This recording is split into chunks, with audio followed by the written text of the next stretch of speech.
துபாயில எங்களோட 3 டே ஆஃப் இஃப்தார் எப்படி போச்சுன்னு பார்க்கலாமா? இன்னைக்கு எங்க வீட்ல ரொம்ப நார்மலான ஒரு இஃப்தார் ப்ரிப்பரேஷன் தாங்க நான் பண்ணியிருந்தேன். என் ஹஸ்பண்ட் வந்து நான்வெஜ்லாம் வேணாம் ஃபுல்லா வெஜ்ஜாவே செஞ்சுருமான்ற மாரி அவர் சொல்லிட்டு போயிட்டாரு.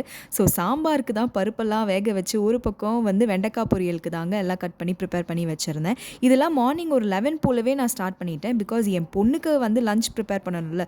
ஸோ இதையே வந்து அவளுக்கும் குடுத்துடலான்ற மாரி சாம்பார், வெண்டைக்காய் பொரியல் தான். அண்ட் இஃப்தாருக்கு பார்த்தீங்கன்னா, நான் ஸ்பெஷலா எதுவுமே செய்யலங்க. வெறுமனே மெதுவடை மட்டும் செய்யலான்ற ஒரு பிளான் இருந்தது. ஸோ உளுந்து மட்டும் நான் மார்னிங்கே வந்து ஊற வச்சுட்டேன். சுட சுட சாம்பார் அண்ட் மொறு வெண்டைக்காய் பொரியலை வச்சு என் பொண்ணுக்கு ஃபஸ்ட்டு லஞ்சை கொடுத்து முடிச்சுட்டேன். தென் 5 மணி போல் ஊற வச்ச உளுந்து அரைச்சி மாவாக்கி அதில் உப்பு, பச்சை மிளகா, கருவேப்பிலை எல்லாம் சேர்த்து கற்றுக்கிட்ட மொத்த வித்தையும் இறக்கி சக்ஸஸ்ஃபுல்லாக வடையில் ஓட்டையோடு சுட்டி எடுத்துக்கிட்டாச்சுங்க. ஸோ இஃப்தாருக்கு வடை, ஆம்லெட், வெண்டைக்காய் பொரியல், சாம்பார் அண்ட் தூக்கலாக கொஞ்சம் கீ போட்டு நல்லபடியாக நோம்ப திறந்தாச்சு. இந்த மாதிரி நிறைய vlogs பார்க்குறதுக்கு நம்ம சேனலை சப்ஸ்கிரைப் அண்ட் ஃபாலோ பண்ணிக்கோங்க. See you next video.